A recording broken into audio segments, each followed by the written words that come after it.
Aquí hay una esquemita que está un poquito borroso, no sé si el... Ya, esta se ve mejor. Esta esquemita tiene como el resumen de todas las funciones. Si ustedes ven, la división simpática, aquí está el cerebro, aquí está la médula, y de todos estos emergen los sistemas nerviosos simpáticos. Si ustedes se fijan, solo nervios espinales corresponden a simpáticos. Entonces, ¿qué pasa?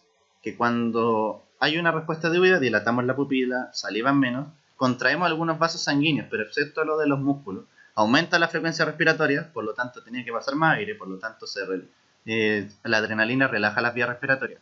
Si ustedes no sabían, el salbutamol es adrenalina. El salbutamol tiene adrenalina, y la adrenalina a nivel respiratorio dilata las vías respiratorias. Por eso a los asmáticos les dan salbutamol SOS. Por otro lado, también acelera las frecuencias respiratorias, estimula la secreción de las glándulas sudoríparas, empiezan a sudar, se les paraliza el estómago, se trancan, ¿cierto? Por otro lado, también estimula la liberación de glucosa, del páncreas se estimula la liberación de glucagón, también se produce se les relaja la vejiga, por lo tanto, ¿qué pasa? Que dependiendo de todas el estímulo del simpático se pueden orinar o no. Y también estimula el orgasmo.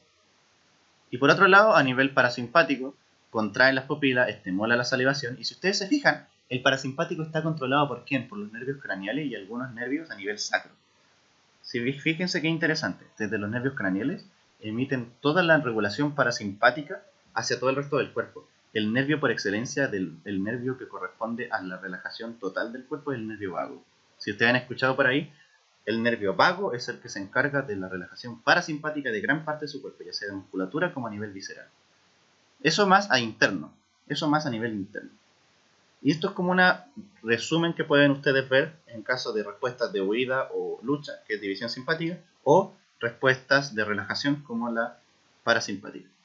Entonces, pregunta PSU. ¿Cuál de los siguientes eventos es o son respuestas fisiológicas ante situaciones de peligro o riesgo real? 1. Aumento de la frecuencia cardíaca. 2. Vasodilatación muscular esquelética. O 3. Dilatación pupilar. Esta pregunta salió en la PSU Admisión 2016, así que tienen 20 segundos para responder.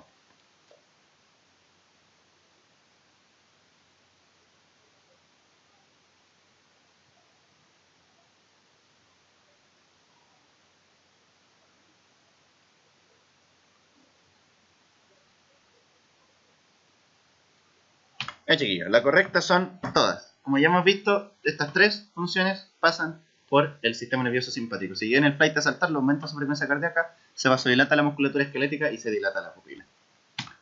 Y aquí este es un resumen entre las funciones del sistema nervioso somático y autónomo, que ustedes pueden leer en sus casas, no se les van a preguntar esto, pero para que entiendan un poco la diferencia de las funciones de estos tres sistemas. Si ustedes se fijan, esto actúa principalmente a musculatura esquelética y esta a musculatura cardíaca, lisa, glándulas y tejido adiposo.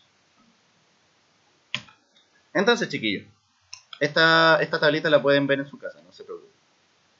Entonces, chiquillos, terminado eso, vamos a ver ahora las células que comprenden principalmente el sistema nervioso. Está compuesto por dos células. Una son las células gliales o glías que dan soporte al sistema nervioso, y por otra parte están las neuronas, que son la clásica unidad morfofuncional del sistema nervioso.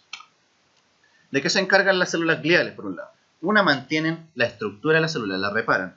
Tienen reservorios funcionales de las neuronas, o sea que si se echan a perder neuronas, estas también sirven como soporte.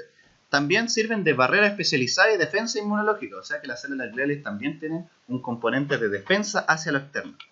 Por lo tanto, y a nivel del sistema nervioso periférico, ¿qué funciones tienen? Son principalmente células satélites, que dan soporte a los cuerpos neuronales, que a nivel de ganglios raquídeos, ¿se acuerdan que los ganglios eran conjuntos de somas neuronales? A ese nivel también hay células satélites que le dan soporte. Y por otro lado están las células de Schwann.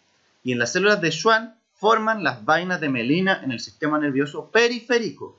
En cambio, a nivel del sistema nervioso central, las que forman las vainas de mielina son los oligodendrocitos. ¿Cuáles son las grandes diferencias? Lo vamos a ver al tiro.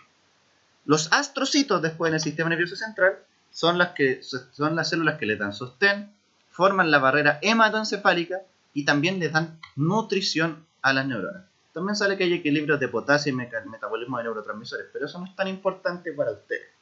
Después están las microglías. Las microglías, chiquillos, son como decirlo, las células defensoras, son como los macrófagos del sistema nervioso. ¿Por qué? Porque ingieren y destruyen los patógenos que se filtran a este sistema nervioso. Por ejemplo, algunos parásitos o bacterias, que quiere decir, que producen meningitis, etc.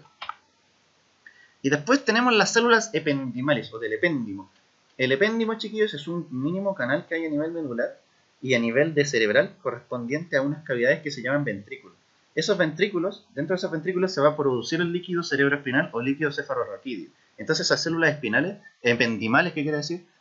Van a generar finalmente estas paredes de los ventrículos y del canal del epéndimo. No es tan importante para ustedes, pero es importante que sepan que existe. Ahora, ¿qué tienen que entender de las neuronas? Que son células muy diferenciadas. O sea que si damos mitosis están en G0, están en reposo proliferativo. Y son especializadas. Aquí está. Tenemos la mitosis y de ellos salieron a G0.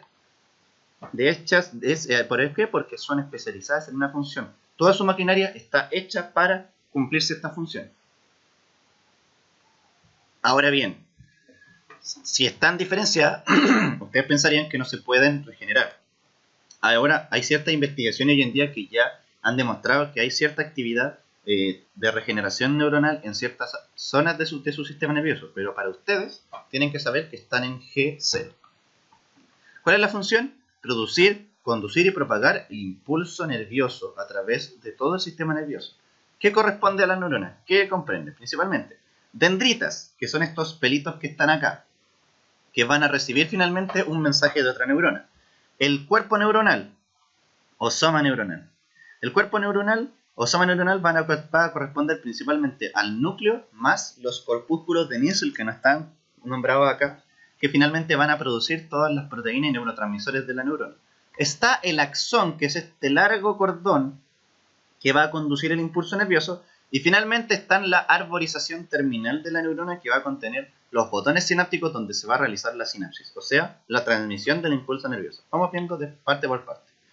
Se dice que las dendritas, por un lado, incrementan la superficie de recepción de la sinapsis. Por lo tanto, ¿qué quiere decir esto? Que vamos a poder recibir más de una recepción de la sinapsis. Y por lo tanto se dice de que la conducción de un impulso nervioso va a ser una conducción centrípeta. ¿Qué quiere decir esto? Que al aumentar la superficie de la recepción sináptica va a aumentar la efectividad del impulso nervioso. Aquí está el soma, después viaja por el axón, y si ustedes se fijan, vamos teniendo una conducción que se llama centrípeta por eso mismo, porque se da una vuelta, lleva las dendritas, y eso finalmente va a aumentar la efectividad de la recepción sináptica. Después tenemos el cuerpo neuronal o soma neuronal, que corresponde al núcleo más el precario. El precario es pericarion. El pericarion es básicamente todo lo que está alrededor del núcleo del neurona. ¿Y qué va a tener? Principalmente los corpúsculos de Nielsen, mitocondria, etc. Aparatos de Golgi. Los corpúsculos de Nielsen son el retículo endoplasmático rugoso de la neurona. Repito, los corpúsculos de Nielsen son el retículo endoplasmático rugoso de la neurona, que va a producir finalmente los neurotransmisores y las proteínas necesarias para que funcione esta neurona. Ahí está el soma neuronal. Si ustedes se fijan, acá está el núcleo y acá rodeándolo está el pericarium, que principalmente compone los corpúsculos de Nielsen. Ahí está el núcleo y para acá está el axón.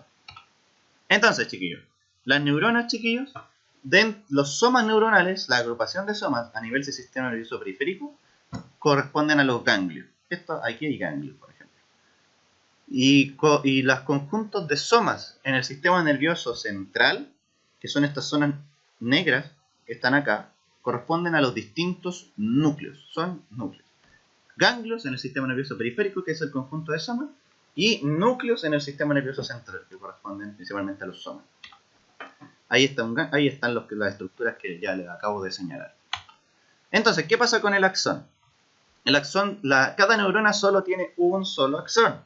¿Y qué pasa? Que hace una conducción centrífuga del impulso nervioso. Centrífuga quiere decir que se aleja del centro. Va en dirección hacia el axón.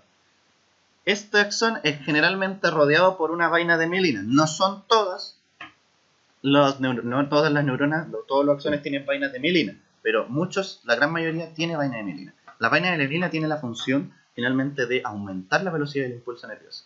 Entonces, el axón más todas las envolturas que tenga este nervio va a formar lo que se llama, este axón que quiere decir va a formar lo que se llama fibra nerviosa. ¿Cuáles son las envolturas? Principalmente las vainas de mielina. Entonces, por lo tanto, axón más vainas de mielina forman la fibra nerviosa. Ahora bien, si ustedes se fijan, las vainas de mielina no es una sola, son varias vainas de mielina. ¿Por qué existe eso? Porque si existiese una sola vaina de mielina, como vamos a ver después en impulso nervioso, si nosotros tuviéramos eso, habría un impulso nervioso desde acá, pero ¿qué pasaría? Que eso iría bajando y no llegaría hasta el final. Por eso se hace segmentado, porque entre medio de las vainas de mielina existe lo que se llaman nodos de Ranvier. Los nodos de Ranvier son segmentos a nivel del axón que van a permitir, en el fondo, regenerar el impulso nervioso. Por lo tanto, si genera un impulso nervioso acá, al ir viajando por acá va a ir bajando, pero después se va a resuministrar, se va a regenerar, por así decirlo, se va a aumentar, a recuperar la potencia inicial en los nódulos de Ranvier. Y así va a poder viajar a través de todo el axón. Entonces, las vainas de mielina, como decíamos, aumentan la velocidad porque él es un aislante eléctrico. ¿Qué quiere decir esto? Que todo el potencial de las neuronas prefiere así viajar por el centro del axón en vez de desplazarse, en vez de salirse del axón. ¿Por qué? Porque las vainas de mielina en el fondo impiden el paso de ellos. ¿Y la mielina qué son? Son membranas de esfingolípidos. Los esfingolípidos son un tipo de fosfolípido específico que produce este aislante eléctrico.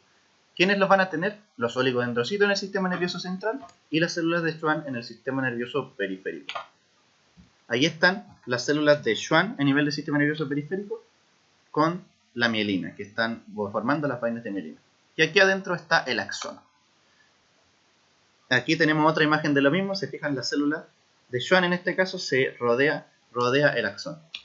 Y aquí hay una gran diferencia entre los oligodendrocitos y las células de Schwann. Las células de Schwann a nivel del sistema nervioso periférico solo pueden comprender un axón. En cambio, en el sistema nervioso central, el oligodendrocito se llama así porque oligo significa más de uno, por lo tanto puede rodear una misma célula más de un axón. Los axones mielinizados en el sistema nervioso central son oligodendrocitos, como bien sabíamos, y en el sistema nervioso periférico las células de Schwann, y ya les nombré las características de estas. Entonces, ¿qué pasa con los axones no mielinizados que requieren una velocidad de conducción menor? ¿Y por qué? Porque están a nivel local. Por ejemplo, clásicos axones no mielinizados son los que están a nivel de los deditos. Cuando reciben, ¿cómo se llama esto? Estímulos de dolor a nivel de dedito. Estos axones no están mielinizados. Tienen algunas conducciones, los axones no mielinizados tienen una velocidad de conducción menor. Corresponden a algunas partes del sistema nervioso, principalmente áreas de la zona de la sustancia gris de este sistema. Y eso va a permitir, como tienen en conjunto, van a estar juntos los somas neuronales, no van a requerir una gran comunicación entre ellos. Entonces, por eso no están mielinizados. En cambio, para enviar un estímulo grande desde una larga distancia, necesitas que esté mielinizado.